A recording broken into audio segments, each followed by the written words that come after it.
Welcome to MSP 1337. I'm your host, Chris Johnson, a show dedicated to cybersecurity challenges, solutions, a journey together, not alone.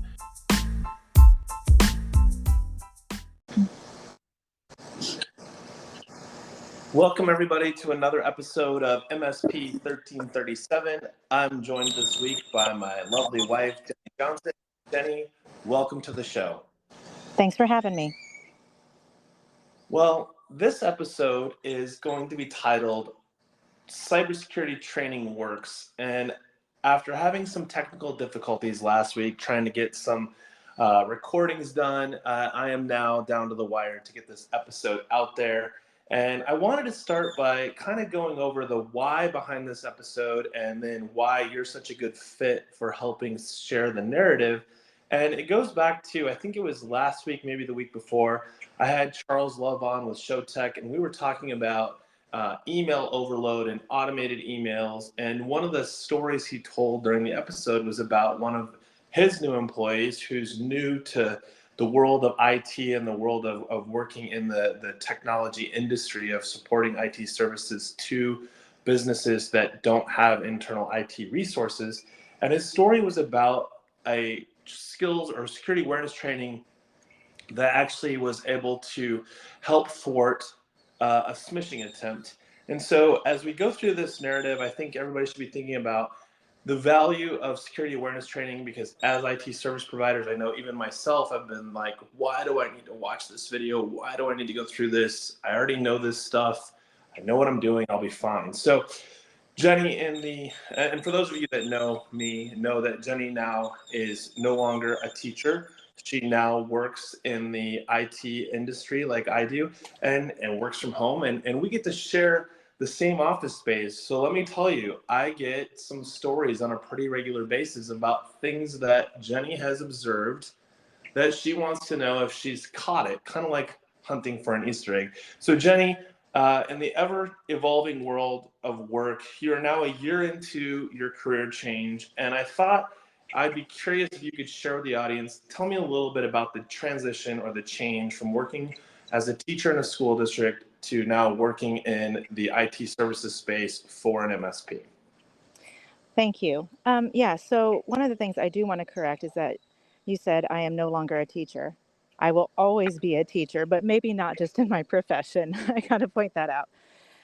So I've been a teacher for 19 years. It's what I did straight out of school, and I've loved it. In the last 6 years, I found myself working in a public school, teaching social studies and English classes. And the transition has been very interesting and I would say welcoming. I went from a very high stress position to one that is, for lack of a better term, less stressful. I think if I was to think about the things that you shared with me and to just kind of, I don't want to say jump ahead, but I know you love being a teacher. You love teaching both in the private Christian school space and in the public school. Tell me a little bit about, from a technology usage standpoint, the goals are different, I think. And I know you and I talked about this yesterday, that with regards to technology, I'm just going to throw this out, and I think this is a piece that's shared amongst both the industry that you were in and the one that you're in now, and that is here's a laptop, and there's an assumption that because you are an adult and have had a career in regardless of what the vertical or industry is, that you should automatically know how to use technology. Would you say that's a fair assumption? Absolutely. I would find that my technology usage, I really, I it was basically, as you just said, here's a laptop, go for it. Here's a new classroom with a different projector. Good luck. There was not a lot of training in the education space for technology, which for me, some people can handle that very well. That is not me. It actually was quite stressful, and at times I would avoid it or rely on other people that were more technologically savvy to figure that out. And of course, as a teacher, I want my kids, my students, to have those fun interactions that can only be done through technology. but it was a definite stressor in my job. Yeah, and in the so in 4 of the years, 4 of the last 6 years, I actually, for those of you listening, I was the tech director. So I was the guy that in Jenny's teaching profession for those 4 years, I got to be I often would use Jenny as the guinea pig to try new technologies out. Am guilty of assuming that Jenny or anybody else should automatically know how to use certain technology just because. So I'll give you an example. We've all become familiar with using tools like AirPlay or the wireless casting, Chromecast, other technologies, and that was a very big use case in the school district that Jenny was at. And the reason why it was so important is it allowed you to cast whatever it was you were teaching to your students without having to plug into a physical cable. And so it was great, when it worked. And I think it's interesting to look at it through the lens. I'll just give you my lens, and then Jenny, I'd like you to share it from your perspective. So from my side, the responsibilities that I had were to make sure that the internet worked well, that the access points in the classrooms weren't overloaded or saturated with student devices, and that the experience when Jenny would go to cast whatever it was, a YouTube video, some sort of PowerPoint slides that she was walking students through, fill in the blank, those were all part of what would have made up your classroom immersive experience with technology. So share with the audience what that actually translates to when you were actually going to use the technology. Yeah. So, well, I know for one of my classes, our textbook was completely online, and all of our students, we were a one-to-one school, so every kid had a computer. And as we were trying to teach the students to take notes, the only way to do that would be to show my text in front of the class, and then have them follow along and learn how to notate as we were going reading through the text.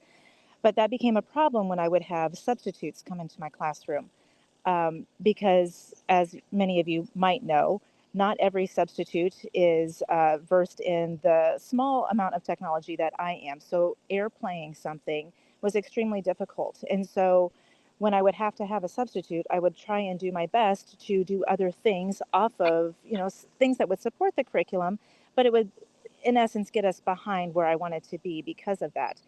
And so, because there just weren't tech people walking around, we were in a very small school district, and so my substitute would have to rely on my neighboring classroom teacher if he or she ever had an issue with technology and AirPlay. And so we had enough issues with it that it just became way easier to keep technology out of the classroom whenever I wasn't there.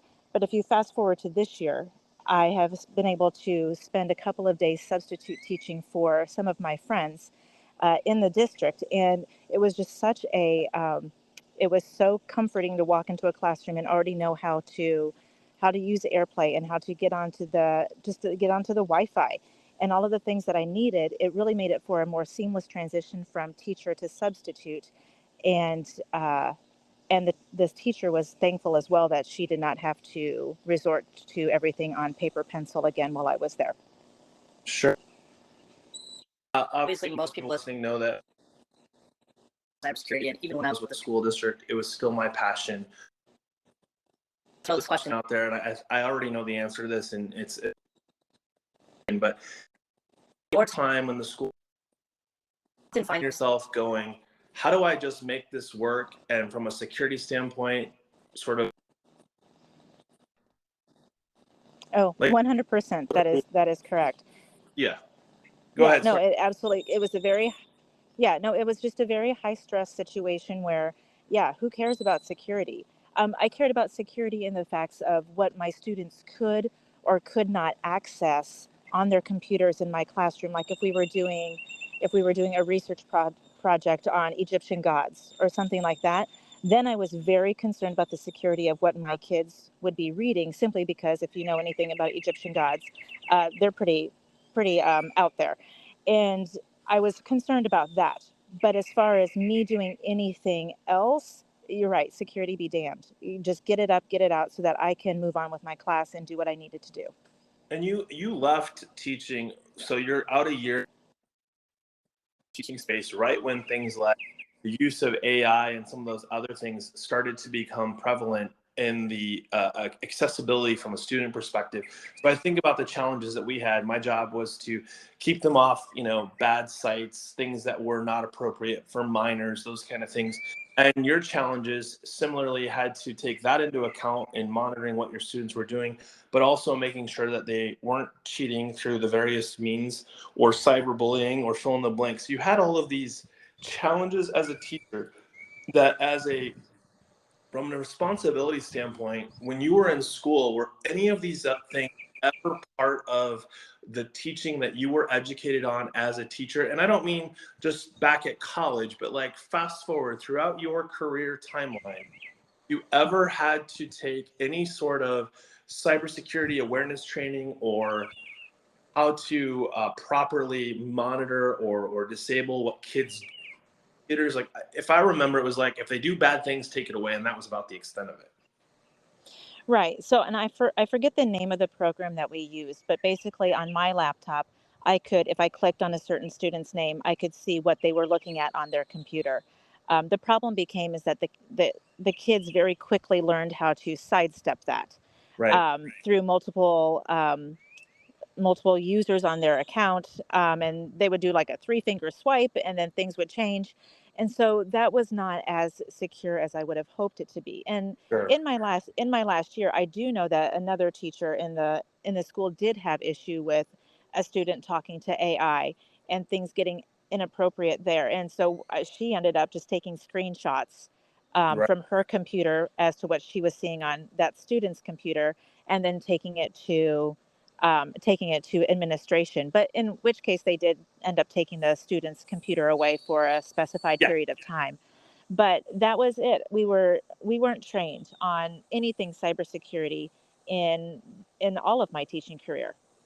And it's probably safe to say that the same is, really true when it comes to students. Yeah, we gave them some exposure to, cyberbullying. I mean, I remember doing the assemblies and telling kids things like, hey, don't share passwords and don't use the same passwords. And I think one of the things that I look back now that I know now, and perhaps you do too, and I'd love to get your thoughts on this as we transition to more of the security awareness training part of this. You know, the why is so important, right? Like telling someone no, or like, when our kids were little, like, don't put your hand on the stove, it's hot. And like, why? Like until they experience some of those things, they don't necessarily understand how severe consequences can be until they've either experienced it themselves or witnessed someone that they care about experiencing something that is, that leaves that lasting impression. Is that a safe assumption, like that even when we do the training, we don't really give context as to the why this is so important? Well, yeah, I would agree with that, but I also think that to some degree the students I was working with middle school students. To some degree, many of them believe that they are just invincible.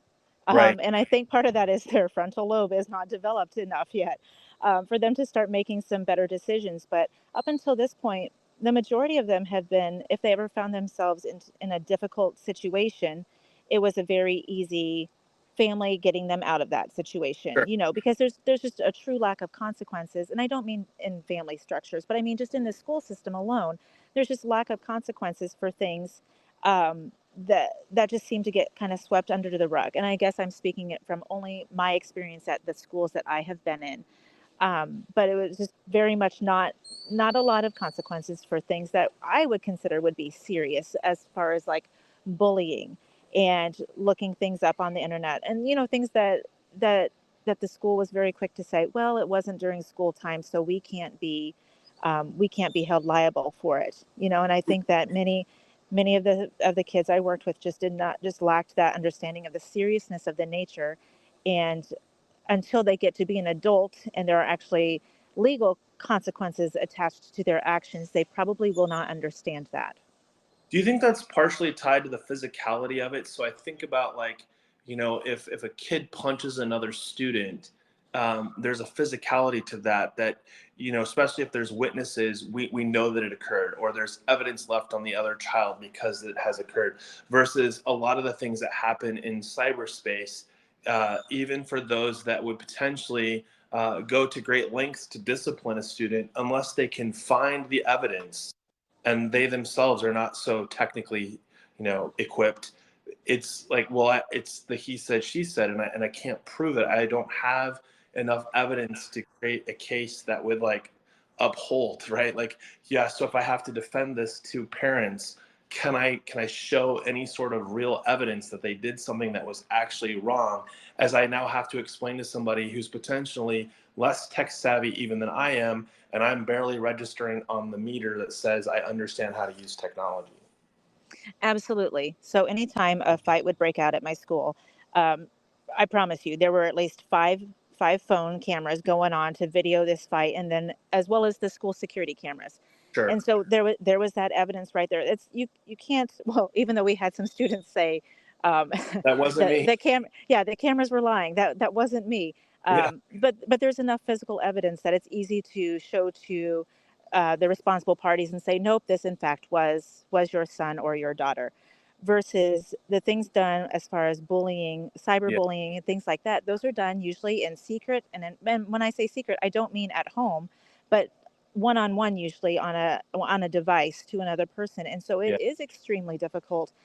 Some of my students, their parents, I can think of one instance in particular where neither parent spoke English, and although we had a Spanish translator walking around the school for parent teacher conferences, we did not have Vietnamese. And one of my students had gotten into a fight, and I was reliant on her to talk to her parents about her performance in my classroom. And so I'm literally held at the mercy of the student who did, in fact, get into some trouble that I was having to talk to the parents about. And who knows if the parents ever found out the actual truth of what happened. But I think that can also translate to any language speaking about when you think about the parents and how far behind they are from their kids. I know that if I am struggling with something on my phone, I hand it to one of my sons and they're like, "Oh, wow, mom, here, let me do this. I can't believe you don't know how to do this." And it just gets greater and greater with each generation that just keeps on coming up, is that our kids are going to be faster than us, and it's harder for someone of my age to understand exactly what they're doing. And so Well, when you oh, go ahead. no, I was gonna say it's funny you say that because our kids come to even me and say, "Dad, well, you're the IT guy. Can you fix this?" And I'm like, "You know far more about that one thing than I do." It's this assumption factor that we're all dealing with, that the younger generations, as they come up, because they're quote digital natives, that their native and their digital intelligence is at a level that says that they understand the makings of it. And the reality is, they know how to swipe, they know how to navigate what's been put in front of them, but they don't know what makes it the reality. They don't know what else is out there. They don't know that in some, the statement of the earth is flat sort of argument that people are now making today, that we all know is, well, I don't want to go down this rabbit hole, but the same thing is true about the internet. Like, the understanding of how big the internet or the dark web or any of those things are. And you said this earlier, and I thought it was really interesting, the idea of not understanding that what they put on the internet has consequences, if not now, in the future. And these kids are naive enough to think that they could use a parent's credit card on the internet and not understand how it was figured out that they're the ones that used the credit card. Right. So, shifting gears a little bit, and this is actually the meat of the conversation. You're now with an MSP. You now have a completely different approach has been placed in front of you than probably anything you've seen in the last 20 years. And while this is a career change for you, it's not necessarily as much about a technology change, other than there are some elements I think that have been introduced that were not foreign to you, but were always kind of in the fringe space of like, yeah, I don't have time for that, or it's not a requirement, or I'm not sure how this is going to be valuable to me. So talk to me a little bit. I know that as you came over to your MSP, that you've had to take some classes around cybersecurity, and I'm just curious, like, just even at the beginning, what did that open your eyes to? Well, I guess the first thing is that I very quickly went from being the educator to the student. And Wow. I walked into this business full well knowing that I needed to learn a lot and learn as quickly as I could in the shortest amount of time as I could. And so I very eagerly started watching the proof point breach secure videos. And I know that some people might have an unpopular opinion about them, but they really got me up to speed, things that I had never even considered before. I mean, some of this stuff is common sense, I will say that, but it really opened up my eyes to the other types of cyber attacks, like through vishing and smishing and all the things that rhyme with ishing. Yeah, There's just a lot of those things that, as I'm going through these different classes, I'm thinking, wow, I wish I could get my dad to sit down and do this, because he's in his 70s, and I believe he's very susceptible to being a part of these attacks and clicking on the links. And whereas I'm not a risk taker, so I've always been like very concerned, because I'm married to you, because I know the horrible, crazy stories that are out there. And so I've always had, I guess, a second wave of, hey, wait, maybe don't click on that link, um, that maybe most people wouldn't have. But sure. this awareness training has, I believe, it has made me a more confident person in this quote new world that I have been put into, and I'm very thankful for it. And I know that some people wouldn't appreciate, or maybe don't appreciate, um, the elementary nature of some of the videos, but for me, they have been really eye opening, and I'm thankful that I've been able to do that. For sure, and I can relate to that. So, I mean, I've been doing this for a really long time, and I've had to take the courses from the Know Before, Proofpoint, and others. And one of the things that keeps coming back to me is what you said. Like, I don't want to say it's always the elementary nature of the learning process where it assumes I know zero. But I have found myself in more than one occasion thinking that, hey, because of what I do for a living, I'm gonna skip the video and I'm just gonna take a quiz.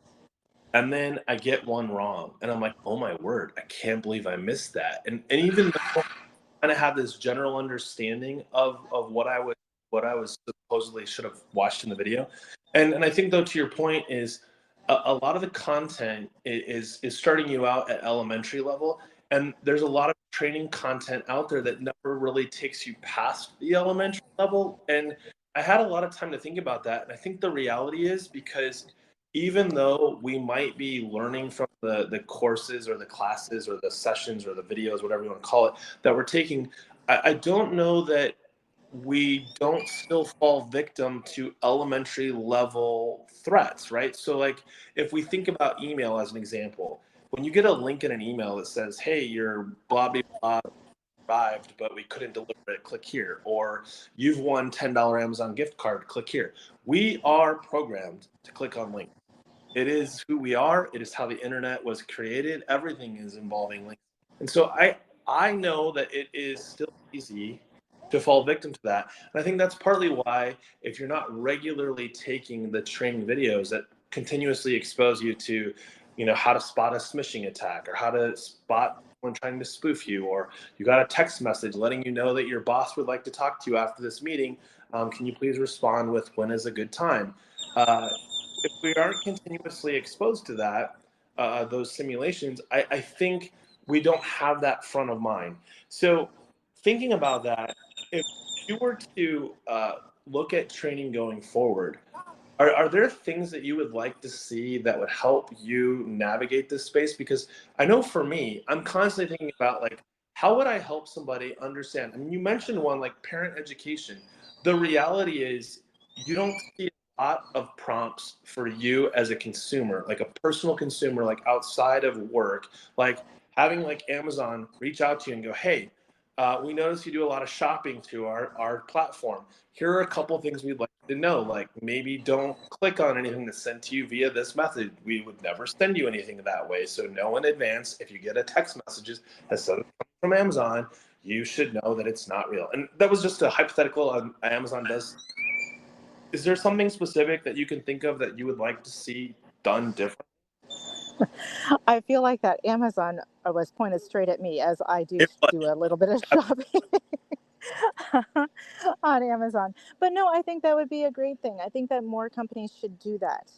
And I'm not sure that everyone is aware. I think again about my dad, and as he tends to avoid Amazon, but he'll buy things from other online stores, and he isn't aware about of those types of things that they won't text him.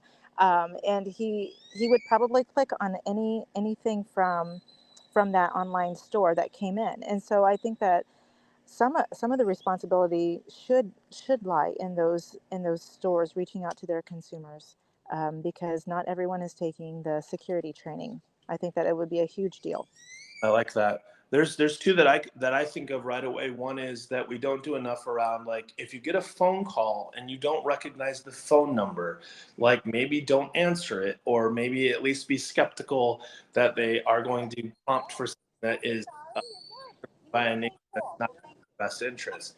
Similarly to text messaging, I know I say this a lot to those that I interact with. Like, make sure that your leadership team is communicating to your staff the things that be important to them. Like, I will never send you a personal text message asking you to route money to purchase Amazon gift cards, kind of thing. But there's so much out there that I think we still have to overcome the assumption. Is that fair? Like, do you still feel like you came into, quote, my world? I try not to assume anything. Do you find yourself coming into this assume that's already being addressed, because you would think at this point in time in the industry that we're in, that we would be doing a better job of addressing cybersecurity? You would think. I'm just thinking about our own kids and how we've preached it. You know, if you don't know who's calling you, please don't answer. Let it go to voicemail. If they really need to talk to you, it's going to be on a voicemail.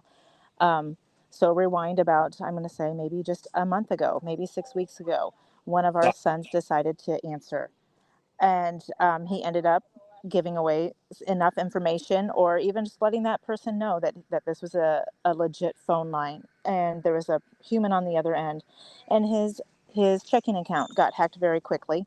Now that might have been because he was shopping on a site that we would have been like, wait, you probably shouldn't, if it's too good to be true, it is too good to be true. Yeah, I'm going to get a free shirt because I spent $1 or Stuff. something along those lines. And so I think that yeah, the education, even though it is partly the big the store's responsibility, it is also our responsibility as parents Yeah. and as loved ones to be able to share these things with our family. And yes, we have teenagers, and pretty much we don't know what we're talking about. But there was a Yeah. life lesson as he had to close his checking account. He had to walk into the bank and get a new bank card.